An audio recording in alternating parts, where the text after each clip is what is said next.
Halo semuanya, selamat datang di 90 menit bola. Kita awal informasi kali ini dari kabar pelatih Bahrain sebut melawan timnas Indonesia seperti melawan timnas Belanda. Masyarakat Indonesia kesal dengan sindiran pelatih Bahrain kepada timnas Indonesia. Dalam sebuah wawancara, Dragan Talajic merasa seperti melawan Belanda jelang bentrok dengan timnas Indonesia. Pendapat ini muncul karena Dragan melihat timnas Indonesia dipenuhi banyak pemain keturunan Belanda. Ditambah lagi tiap kali jelang melawan Bahrain, timnas Indonesia kedatangan pemain keturunan top. Pada duel pertama yang berlangsung 10 Oktober 2024 lalu, timnas Indonesia kedatangan Messi Legers dan Eliano Reinders. Setiap kali melawan timnas Indonesia, ada 2-3 pemain baru masuk dalam daftar. Untuk laga bulan ini, ada 1 kiper dari Serie A dan 2 lagi dari Belanda, kata Dragan Talajic. Menarik menanti hasil yang didapat timnas Indonesia melawan Bahrain. Pelatih timnas Indonesia Patrick Kluivert membidik kemenangan dalam laga yang dipenuhi supporter di GBK. Sementara itu, banyak netizen Indonesia yang membalas sindiran tersebut dengan berkata kepada pihak Bahrain, "Kami seperti melawan wasit, tidak akan pernah lupa dengan 90 plus 6, sama dengan 99. Bung Toel mendadak bela timnas sindir usulan Ahmad Dhani. Usulan unik Ahmad Dhani pada intinya mencari pemain sepak bola hebat yang tak lagi produktif untuk dinikahkan dengan perempuan Indonesia. Dhani meyakini upaya itu dapat melahirkan pemain berbakat. Kendati demikian, Bung Toel merasa usulan dari Ahmad Dhani sudah offside. Ia merasa putra dari pesepak bola hebat belum tentu bisa sesukses ayahnya. Pria yang akrab disapa Bung Toel ini meyakini sepak bola tidak berjalan secara genetik sebagaimana mempersiapkan kuda dalam kompetisi kuda pacu. Toel lantas menyinggung bintang sepak bola dunia seperti Pele, Diego Maradona, hingga Lionel Messi. Menurutnya, ketiga bintang sepak bola itu justru tidak datang berdasarkan kehebatan orang tuanya bermain si kulit bundar. Bung Toel lantas meyakini bakat sepak bola dari orang tua tidak menjadi jaminan anaknya akan hebat juga dalam olahraga yang sama. Tommy Welly alias Bung Toel meyakini upaya menciptakan pesepak bola hebat harus dimulai dari faktor lain, bukan dari menikahkan pemain atau pemain yang sudah pensiun dengan wanita di Indonesia. Saat Emil Audero dan kawan-kawan sudah resmi pindah federasi. Emil Audero, Dan James, dan Joey Palupesi sudah resmi beralih federasi. Alhasil 3 pemain ini sudah bisa didaftarkan PSSI untuk laga timnas Indonesia melawan timnas Australia pada 20 Maret 2025 dan timnas Bahrain 25 Maret 2025. Di lanjutan grup C kualifikasi Piala Dunia 2026 zona Asia. Sekitar mungkin 2 menit yang lalu saya terima informasi langsung dari PSSI bahwa 3 pemain yang baru yakni Emil, Dan James, dan Joel Palupesi sudah resmi berganti federasi, kata pengamat sepak bola tanah air Haris Pardede di kanal YouTube-nya. Emil Audero, Dan James, dan Joey mesti menjalani proses perpindahan federasi. Paling lambat mereka sudah harus berada di bawah naungan PSSI pada hari ini, Kamis 13 Maret 2025. Sebab pada 13 Maret 2025 nanti menjadi batas akhir pendaftaran pemain untuk laga timnas Indonesia versus timnas Australia. Hebatnya berkat koneksi kuat yang dimiliki PSSI, ketiganya bisa didaftarkan melawan Australia dan juga Bahrain dengan satset. Bobotoh bahagia, 2 pemain Persib akhirnya dipanggil timnas.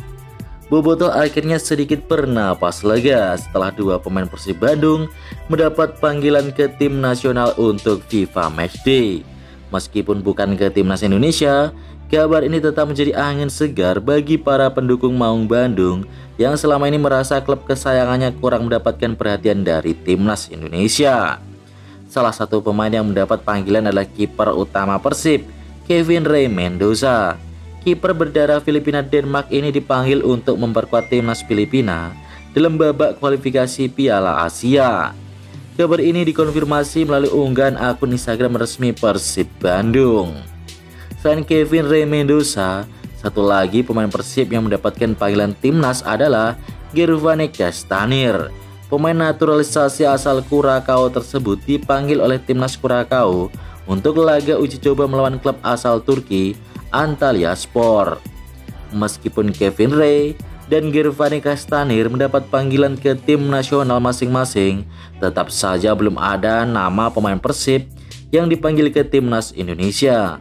Hal ini menimbulkan pertanyaan besar di kalangan bobotoh, terutama mengingat performa apik beberapa pemain seperti Beckham Putra, Adam Alis, dan Mark Locke di Liga 1 musim ini.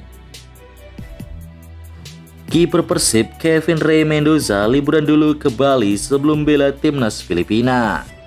Kiper Persib Bandung Kevin Rey mendapat panggilan membela timnas Filipina. Tetapi sebelum membela timnas Filipina, dia memanfaatkan libur di Bali setidaknya selama sepekan. Persib Bandung sendiri meliburkan skuadnya selama 10 hari tepat setelah melawan Semen Padang. Libur itu diberikan karena kompetisi Liga 1 mengalami jeda seiring FIFA Matchday. Setelah itu, selanjutnya kiper kelahiran Denmark ini berangkat ke Filipina dan bergabung dengan tim nasional. Tepatnya, Kevin Rey Mendoza akan gabung pada 17 Maret 2025 mendatang. Tim promosi Malut United mendadak rangsek papan atas. Kejutan besar ditunjukkan Malut United FC pada pekan ke-27 Liga 1. Berstatus sebagai tim promosi dari Liga 2 musim lalu, Laskar Kiraha merangsek ke papan atas dan memberikan ancaman nyata untuk Persija Jakarta yang kini ada di 4 besar. Malut United berhasil memastikan kemenangan ke-11 di Liga 1 musim ini usai mengalahkan Persita pada pekan ke-27. Laskar Kiraha menang dengan skor tipis 2-1 di Stadion Gelora Kiraha. Malut United berhasil memperpanjang tren ciamiknya menjadi 9 pertandingan tak terkalahkan. Istimewanya lagi, 6 diantaranya berbuah kemenangan. Selain itu, poin penuh saat melawan Persita Tangerang membuat Malut United kini masuk 5 besar dengan perolehan 43 poin. Bahkan nilai Laskar Kiraha menyamai Persija Jakarta yang menempati urutan keempat. Persebaya gagal menang, Octavianus Fernando siap disalahkan. Usai pertandingan, Octavianus Fernando angkat bicara soal kegagalannya memanfaatkan peluang emas di menit akhir. Pemain senior Persebaya Surabaya itu tak ragu mengakui kesalahannya. Ya, mungkin saya bicara sedikit dan saya harus ambil tanggung jawab ini. Tidak ada masalah terkait permainan Persebaya. Kesalahan kita tidak bisa mendapatkan poin penuh. Kesalahan ada di saya, ujar Octavianus dengan nada penuh penyesalan. Oban juga menyampaikan permohonan maaf kepada bonek dan bonita. Mereka selalu setia mendukung. Ia menegaskan siap disalahkan atas hasil imbang tersebut. Paul Muster sendiri enggan menyalahkan pemain tertentu atas hasil ini. Pelatih asal Irlandia Utara itu menilai Persebaya Surabaya hanya kurang beruntung saja. Hasil ini menjadi peringatan bagi Persebaya untuk lebih fokus di laga-laga berikutnya. Persaingan di papan atas semakin ketat dan setiap poin sangat berarti.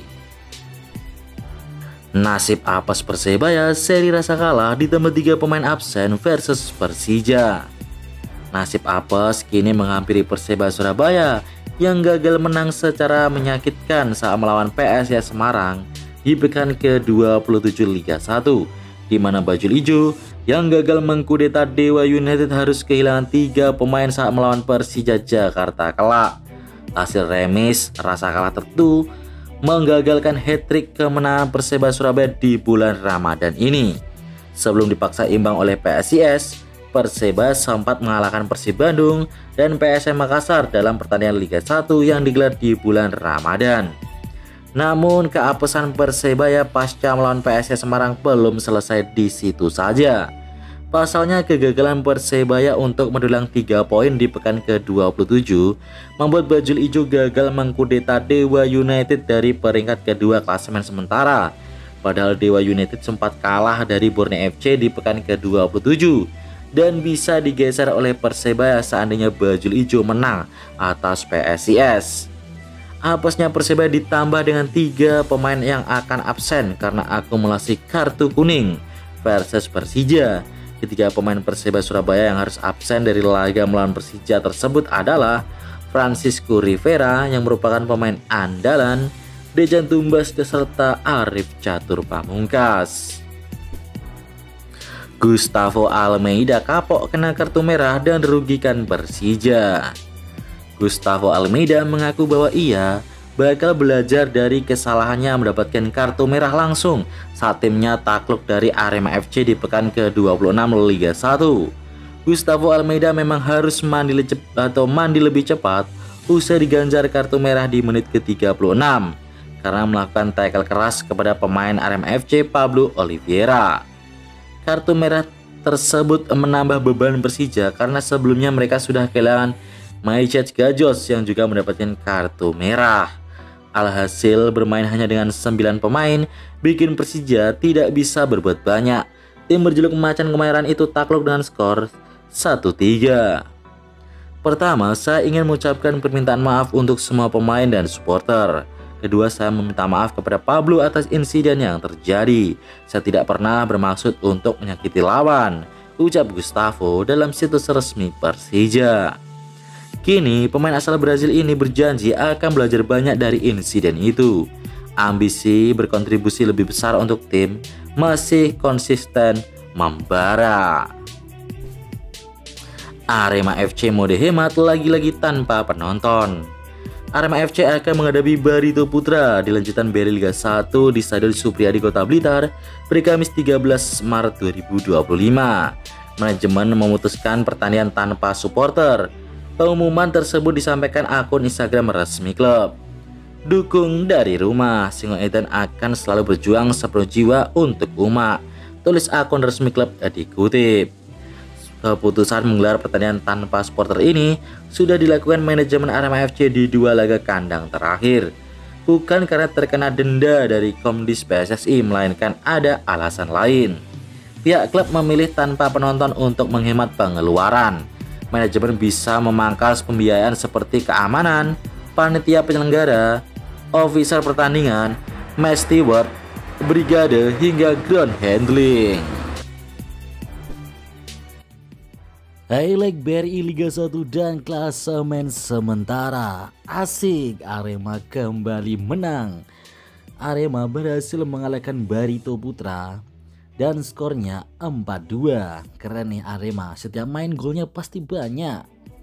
Sementara itu ya, intermezzo sedikit, Madura United berhasil melanjutkan langkahnya di Asia ke semifinal setelah mengalahkan Tainan City 3-0. Selamat Madura, bikin bangga Indonesia ya. Dan untuk klasemen sementara BRI Liga 1 sebagai berikut. Persib di puncak klasemen diikuti Dewa United nomor 3, Persebaya Surabaya nomor 4, Persija poinnya sama dengan Malut United 43. Dikuntit Arema FC nih. Tiba-tiba Arema ada di peringkat 6 dengan poin 42. Nomor 7 ada PSM Makassar, 8 Borneo FC, 9 Bali United. Wah, ini peringkat 4 sampai peringkat 9. Selisihnya cuma 3 poin loh. Benar-benar ketat nih papan tengah ya. Sementara itu di papan bawah nih, nomor 10 ada PSPS Biak, 11 Persita, 12 Persik Kediri, 13 Barito Putra yang tadi kalah. Poinnya tentu Barito Putra nih masih belum aman ya. Masih bisa dikejar oleh tim-tim di bawahnya seperti Persis Solo, PSS Semarang, Semen Padang, PSS Sleman, dan Madura United. Madura tim papan bawah di zona degradasi tapi menang di Asia.